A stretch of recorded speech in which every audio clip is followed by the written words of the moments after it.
to Tripura Info News Update. Paschimbanga থেকে বিয়ে করে আনার পর থেকেই গৃহবধূর ওপর নির্যাতন চালানোর অভিযোগ উঠেছে স্বামীর বিরুদ্ধে। ঘটনাটি রাজধানী আগরতলার এডি নগরের এইচডি মিশন রোড এলাকার। অভিযুক্ত স্বামী বর্তমানে অটো চালক হিসেবে কর্মরত। নির্যাতিতা গৃহবধূ জানান, 2018 সালে সামাজিক মাধ্যমে তাদের পরিচয় হয় এবং পরবর্তীতে সামাজিকভাবে বিয়ে হয়। তাদের একটি 6 বছরের সন্তান রয়েছে। অভিযোগ, বিয়ের 1 মাস পর থেকেই তিনি স্বামীর নির্যাতনের শিকার হন এবং গত 9 বছর ধরে এই নির্যাতন সহ্য করে আসছেন। আজ একটি এনজিওর সহায়তায় গৃহবধূ ও তার সন্তানকে উদ্ধার করে পশ্চিম মহিলা থানায় নিয়ে যাওয়া হয়।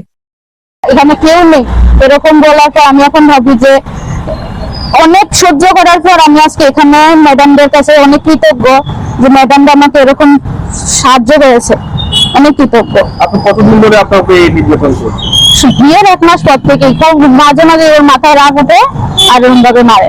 মাঝে মাঝে এর আগের বাড়তে গাল টাল আমার সব ফুলা ছিল, মানে এরকম বোতলের বাড়ি মারলে হঠাৎ করে বোতল উড়িয়ে মারবো, আবার মোবাইল ছুড়ে মারবো হঠাৎ করে মুখের মধ্যে। এবারে মাথা এই শিকদারটা তো আমার এতটা ফুলা গেছিল, মানে শিকদারের মধ্যে এমন ভাবে মেরেছে সেদিন। সবাই বলছে এরকম ভাবে তোমার সে মানে মেরে ফেলার জায়গার মধ্যে মারে। আপনার হাজবেন্ড অটো চালায়। আপনার বাসা কোন জায়গায়? আমার বাসা কলকাতা বেলঘরিয়া। কিভাবে বিয়ে হয়েছিল? আমাদের বিয়ে হয়েছিল সামাজিক ভাবেই, ফোনের মাধ্যমে, ফোনের কথাবার্তার মাধ্যমে। কাঁপছে কবুতর মতো। দেখা যাচ্ছে সামাজিক মাধ্যমে এই পরিচয় হয়ে তারপরে মানে অনেক মেয়েরাই বিবাহিত হয়ে সমস্যা করছে, ওদের কি বার্তা দেবেন? আমি বলতে চাই আগে ভালো করে যাচাই করুন। যাচাই করার পরেও হয়তো সবাই ভালো বললো, কিন্তু ভিতরের জিনিসটা কেউ জানে না। সেই কারণে ছেলে ঠিক মানে মা বাবা কেমন বা তার পরিবার কেমন সেটা দেখে তারপরে মেয়ের বিয়ে দেবেন। একটা মেয়ের জীবন অনেক মূল্যবান, আজকে যাতে তার আমার মতন পরিস্থিতি না হয়। আমি অন্য কোনো মেয়েদের আমিও চাইছিলাম সংসার করতে, কিন্তু আমি আজকে পারছি না, কেন দিনের পর দিন এভাবে নির্যাতন সহ্য করার পর সংসার করা যায় না। আমি আজকে অনেক বাধ্য হয়ে এখানে এসেছি। আপনি কি আইন অনুযায়ী ব্যবস্থা নেবেন আপনার স্বামীর বিরুদ্ধে? অবশ্যই। আপনার একটা বাচ্চা আছে? হ্যাঁ, আমার 6 বছরের একটা বাচ্চা আছে, ও কথা বলতে পারে না, ওর অটিজম আছে। আমি মা বাবার কাছে ফিরে যেতে চাই, কারণ ফিরে না গেলে আমাকে মেরেই ফেলবে এখানে। হয়তো আমি আর আজকে হয়তো আমি চেষ্টা করেছি সুইসাইড করার, কিন্তু পারিনি। আমি বাঁচতাম চাই। আমি আপনার নাম? আমার নাম তানিয়া বাবু। আজকে বিকেল 4টের সময় ওর মা বাবার বিশেষ পরিচিত একজন উনি আমাকে ফোন করেছে, কারণ ওর মা বাবা কথা বলতেই পারছে না মেয়ের অনেক এরকম একটা অত্যাচারের খবর শুনে। উনি কলকাতার মানে পশ্চিমবঙ্গের রানাঘাটে ওরা বাসিন্দা। তো ওই ভদ্রলোক মিঠু পাল এদের বিশেষ পরিচিত। উনি আমাকে বলছেন যে আমাদের মেয়েটাকে বাঁচান, আগরতলায় বিয়ে হয়েছে এডি নগর, এখানে আপনারা একটু আমার মেয়েটাকে রেস্কিউ করুন, কারণ আমার মেয়েটা আজকে মরেই যাবে, আজকে রাতটা পার হবে না। তখন আমি বলেছি আমি কিছু জানি না, অ্যাড্রেস কি কি কোথায় থাকে কিরকম কি। তখন বলছে যে না আমরা অ্যাড্রেস পাঠিয়ে দিয়েছি, তো আমার হোয়াটসঅ্যাপে না অ্যাড্রেস পাঠিয়ে দিয়েছি। তখন আমি আরো ডিটেলস ওদের সঙ্গে কথা বললাম, ওর আধার কার্ড সবটাই চাইলাম, যে তারপর সবটা আরো অনেক ডিটেলসে কথা ওনারা বললেন। মেয়েকে 8 বছর আগে বিয়ে দিয়েছেন সামাজিক ভাবেই, প্রেম করে, প্রেম মানে ফেসবুকের মাধ্যমে প্রেম হয়েছে। ওরা পশ্চিমবঙ্গে গিয়ে ঘন ঘন ফোন করতেন, তারপর গিয়ে ওদেরকে সামাজিক ভাবে বিয়ে করে এখানে এনেছে। প্রথম ঠিকই ছিল, 1 মাসের মধ্যেই ওকে নানা রকম ভাবে এই কম দেয়নি, টাকা পয়সা সোনা গয়না কম দিয়েছে বলে, সবকিছু কম দিয়েছে বলে ওকে মারা শুরু করেছে। 1 মাস পরে এই যে মারা শুরু করেছে, সেই কিন্তু থামাথামি নেই। 1-8 দিন হতে বাদ যায়, তারপরে আবার মারে। শ্বশুর শাশুড়ি আছে, ওনারা আটকান, কিন্তু তার পরবর্তী সময়ে মারে। তো মেয়ে অনেকবার বাড়ি বেরিয়ে যেতে ছিল রাস্তা দিয়ে, তখন রাস্তাতে ফেলে গেটের সামনে মেরেছে। তো আজকে আমরা ওর বাড়িতে, ওর মা যখন কান্নাকাটি করে, ওর মা শয্যাশায়ী পশ্চিমবঙ্গে, তখন আমরা এই থানায় এলাম, মহিলা থানায় এলাম। এসে তখন ওনাদের সাহায্য নিলাম যে আপনারা যদি যান আমাদের কাছে তাহলে ওকে রেস্কিউ করতে পারবো, নাহলে আজকে এই মেয়েটা আর একটা প্রাণ আরেকটা মেয়ে নির্যাতনের শিকার হবে, প্রাণ হারাবে, একটা মা বাবা তার সন্তানকে হারাবে। ওনারা আরেক রাজ্যে থাকেন, তখন ওনারা আমাদেরকে সাহায্য করেছেন। বাড়ি খুঁজে বের করলাম, এলাকাবাসীকে বয়ান নিলাম, আমাদের কাছে সব রেকর্ড আছে, আমরা রেকর্ড রেখেছি। এবং শ্বশুরের সঙ্গে কথা বললাম, শাশুড়ি আসেনি, ওর হাজবেন্ড গুয়াহাটি চলে গেছে। গুয়াহাটি কি করতে গেছে জানি না। ওর হাজবেন্ড ইদানিং আরো মারের মাত্রা বাড়িয়ে দিয়েছে, ওর সারা গায়ে দাগ আছে, দাগগুলো দেখা হচ্ছে।